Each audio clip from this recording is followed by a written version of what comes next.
Hey guys, आज की video में हम कवर करेंगे पोइट्री सेलिंग टू बाइजेंशियम, जिसे लिखा है विलियम बटलर येट्स ने। तो ये जो पोएम है ये पब्लिश हुई थी इनके कलेक्शन में जिसका नाम है द टावर, जो पब्लिश हुए 1928 में। ये पोइट्रीज का कलेक्शन है, ये तभी पब्लिश हुई थी। तो इसमें पोइट्री में 40 स्टैंजाज हैं और हर एक स्टैंजा में एक फर्स्ट लाइन में वो बोलते हैं, that is not country for the old man, the young in the one another's arm, birds in the trees, those dying generations. At their song, the salmon fall, the mackerel crowded sea. यहाँ पर बात हो रही है, जो poet है वो बताते हैं कि ये जो कंट्री है दैट इज नो कंट्री, मतलब कि आयरलैंड की बात हो रही है कि जो आयरलैंड है, जो कंट्री है, ये ओल्ड पीपल के लिए बिल्कुल नहीं है, बूढ़े आदमियों के लिए या फिर बूढ़े इंसानों के लिए नहीं है। क्यों नहीं है उसकी वो रीजन बताते हैं, the young man in one another's arm, कि यहाँ पर जो यंग लोग हैं, ये जो यूथ है, ये एक दूसरे की बाहों में होते हैं। ये जो बर्ड्स हैं ये सभी ट्रीज पर होते हैं, और ये जो गाते हैं, ये इनका जो सॉन्ग है ये सेंशुअल है, मतलब कि जो फिजिकल या फिर लव की बात करें वो चीज़ है, सेंशुअल है, ना कि इंटेलेक्चुअल है। यहाँ पर बोलते हैं कि ये जो बर्ड्स हैं वो, या फिर जो कीड़े मकोड़े हैं, सॉल्मन फिश है ये सब, और ये जो केकड़े होते हैं, मैक्रिल, ये जो केकड़े हैं सी में, समुद्र में, ये सभी जितने भी चीज़ें हैं, यहाँ पर फिश है, फ्लैश है,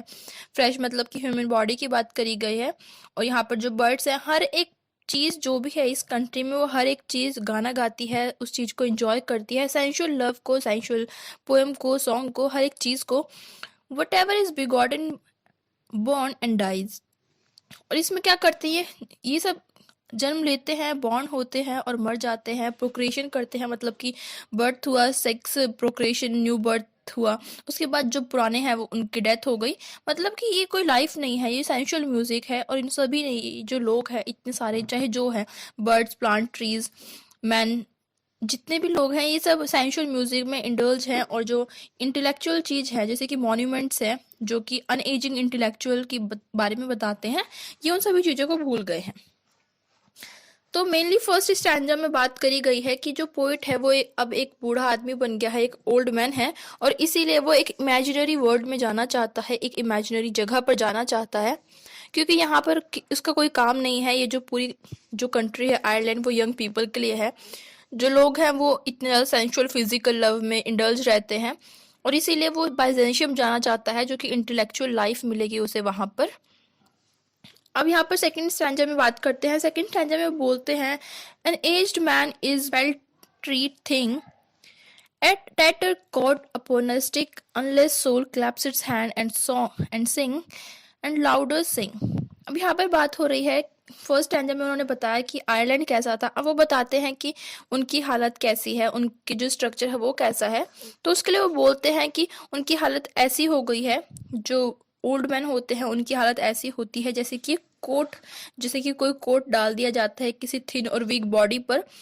और वो एक तरीके से डरावनी लगता है, स्कैरी लगता है। और यहाँ पर वो बोलते हैं कि ये जो चीज़ है, ये जो कोट है, या फिर जो जो उनकी डरावनी जो उसकी अपीयरेंस है, वो उनके लिए एक मेरिट बन सकती है अगर वो जो ओल्ड एज है वो स्पिरिचुअल चीज़ों के बारे में सोचे, ग्रेट वर्क्स के बारे में सोचे, ग्रेट वर्क्स ऑफ आर्ट के बारे में सोचे। जो मैन है, जो पर्सन है, वो सिर्फ बूढ़ा होता है, जो उसकी कंडीशन है वो यूथ से खराब हो जाती है, लेकिन उसमें कुछ ना कुछ पॉजिटिव ऐड किया जा सकता है। For every tatter in in its mortal dress, nor is there singing school but studying monuments of its own magnificent, and therefore I have sailed to the sea and come to the holy city of Byzantium। अब जो poet है वो बताता है कि अब उसकी जो कंडीशन है वो कैसी है, और वो चाहता है कि जो ओल्ड एज है उसमें वो कुछ नया सीखे, कुछ स्पिरिचुअल चीज़ों के बारे में सोचे, जहाँ पर मॉन्यूमेंट्स की या फिर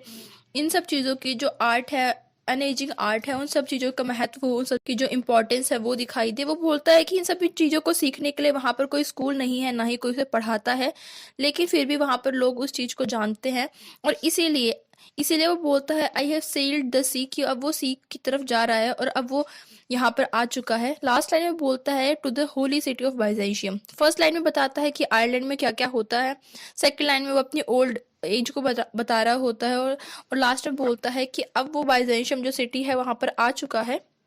वो वहां पे पहुंच चुका है।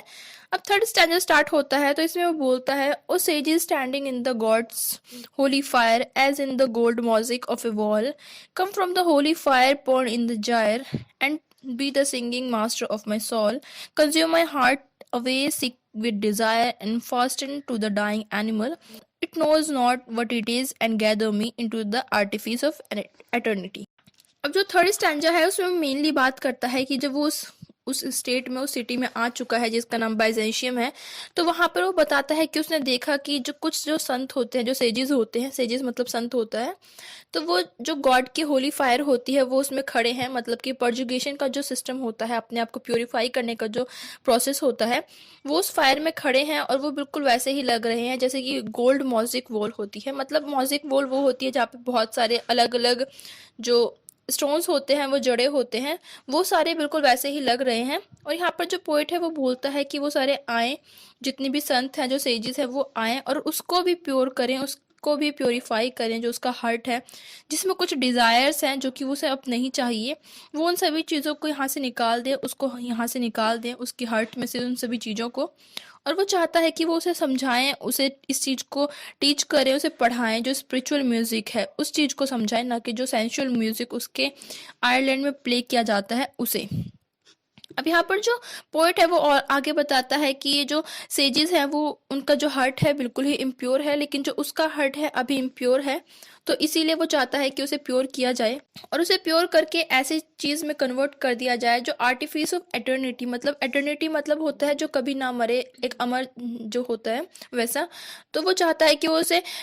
प्योर करें, उसका जो हार्ट है उसे प्योर करें और उसे एक ऐसी चीज में बदल दे, एक आर्टिफिशियल क्राफ्ट में बदल दे कि वो हमेशा के लिए अमर हो जाए। फोर्थ स्टैंडर्ड स्टार्ट होता है, once out of nature I shall never take my bodily form from any natural thing. अब वो बोलता है कि अगर उसे कभी भी ये उम्मीद मिले या फिर ये चांस मिले कि वो इस नेचर में, इस वर्ल्ड में दोबारा आ सके, I shall never take my bodily form, कि अगर उसे ऐसा कभी मिलेगा, ऑप्शन मिलेगा या फिर उसे कभी ऐसा चूज करना पड़े, तो वो अपनी बॉडीली फॉर्म, मतलब कि जो हमारा फिजिकल अपीयरेंस होता है, उसे कभी भी चूज नहीं करेगा, इस फॉर्म को चूज नहीं करेगा, क्योंकि ये तो एक दिन मर जाती है, एक ना एक दिन से खत्म होना ही होता है और डिस्ट्रॉय हो जाएगी, लोग भूल जाएंगे।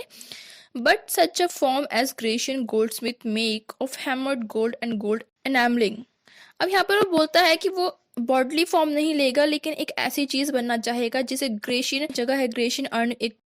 वहाँ के जो गोल्ड स्मिथ हैं वो जब अपने हथौड़े से पीट कर एक गोल्ड की एक चिड़िया बनाते हैं, कोई ऐसी चीज बनाते हैं, बर्ड बनाते हैं, तो वो बनना जरूर चाहेगा, लेकिन अपनी जो बॉडी है, फिजिकल बॉडी, वो कभी नहीं लेना चाहेगा। To keep a drowsy empire awake or set upon a golden bird to sing. अब वो चाहता है कि जो ग्रेशियन गोल्डस्मिथ हैं कि वो उनसे बनना चाहेगा, सेकंड टाइम अगर वो इस लाइफ में आता है तो वो उसकी एक बर्ड बनना चाहेगा, ताकि वो वहां पर गा सके और जो एम्पायर हैं, जो कि वहां के किंग हैं, एम्पायर, उनको वो उनकी जो नींद है उनसे उठा सके, उसे उस अपने गाने से उठा सके, और वो हमेशा ही एक गोल्डन बर्ड, मतलब बर्ड होता है जो शाखा होती है, जो प्लांट्स के ट्रीज की जो होती है टहनियाँ, वो होता है। तो वो कहता है कि वो एक बर्ड बनना चाहेगा, सोने की चिड़िया बनना चाहेगा, ताकि वो वहां पर उस शाखा पर बैठा रहे और गाना गाता रहे, सॉन्ग गाता रहे, और जिससे कि जो एम्परर है, जो किंग है, वो हमेशा अपनी नींद भरी, जो उसकी शाम है या फिर जो भी जब वो रहता है नींद से भरा रहता है, तो वो उसे उठा सके। To lords and ladies of Byzantium of what is past and passing or to come. और वो वहां पर रहेगा, उस शाखा पे बैठा रहेगा, वो जो गोल्डन ब्रॉट है, जो गोल्ड की ही शाखा बनी रहेगी, वो उस पर बैठा रहेगा, और जो बाइजेंशियम की लेडीज हैं, जो लॉर्ड्स हैं, वो उनके लिए गीत गाएगा, उनके लिए सॉन्ग्स गाएगा, और साथ ही साथ वो उन्हें बताएगा पास्ट में क्या रहा था, पास्ट के बारे में बताएगा, ग्लोरी के बारे में बताएगा, जो प्रेजेंट है वो उसके बारे में बताएगा, और बताएगा और टू कम, और क्या आने वाला है, फ्यूचर के बारे में भी उन्हें चीज़ें बताएगा। तो यहाँ पर मेनली दिखाया गया है, जो W.B. येट्स हैं वो दिखाते हैं कि जो ओल्ड एज है वो सेंशुअल चीज़ों को पसंद नहीं करती है, और जो यंग एज है वो ओल्ड एज जैसे कि इंटेलेक्चुअल चीज़ जो पसंद करते हैं वो पसंद नहीं करती है। तो जो सेंशुअल है और जो इंटेलेक्चुअल है वो एक दूसरे के अपोजिशन में रखे गए हैं। और जो आयरलैंड कंट्री है, जो सिटी है, वो दिखाई गई है कि वहाँ पर सबको सेंशुअल चीज़ें पसंद है, लोगों को पसंद है, और जो वहाँ पे जो लोग हैं, जितने भी बर्ड्स हैं, एनिमल्स हैं, सभी सब जो सेंशुअल है, फिजिकल लव है, उसमें इंडल्ज रहते हैं। और इन्हीं सब की वजह से जो पोइट है वो चाहता है कि वो बाइजेंशियम चला जाए, जो कि एक इमेजिनरी सिटी है, इमेजिनरी प्लेस है, जहाँ पर इन सब चीज़ों का कोई वैल्यू नहीं है। वहाँ पर सबसे ज़्यादा मेन वैल्यू रखी जाती है इंटेलेक्चुअल की। इंटेलेक्चुअल मतलब कि जो चीज़ दिमागी तौर पर होती है, जैसे कि मॉन्यूमेंट है, मॉन्यूमेंट कभी ख़राब नहीं होते, उनकी जो ब्यूटी होती है वो हमेशा ही बनी रहती है। लेकिन जो यूथ है वो क्या कर रहे हैं, वो जन्म लेते हैं, वो प्रोक्रिएशन में एक्ट करते हैं और उसके बाद वो डेथ उनकी हो जाती है। तो उनके रिजल्ट में, कंक्लूजन में कुछ निकल कर नहीं आता है। लेकिन अगर आप अपनी इंटेलेक्चुअल का कुछ यूज़ करते हैं, जैसे कि मॉन्यूमेंट की बात करी गई है, और लास्ट में पोइट एक बर्ड बनना चाहता है जो कि गोल्ड का हो, तो यहाँ पे पता है अगर आप इंटेलेक्चुअल की बात करते हैं तो आप हमेशा ही रहेंगे, आप कभी मरेंगे नहीं। आपकी जो एग्जिस्टेंस है वो हमेशा लोगों को दिखाई देगी, और ये सबसे इंपॉर्टेंट चीज़ थी। और इसी के साथ ये पोइट्री है ख़त्म हो जाती है। आई रियली होप कि आपको पोइट्री समझ में आई होगी और वीडियो पसंद आई होगी। And if you like the video then make sure that you hit the like button and do subscribe my channel. Thank you.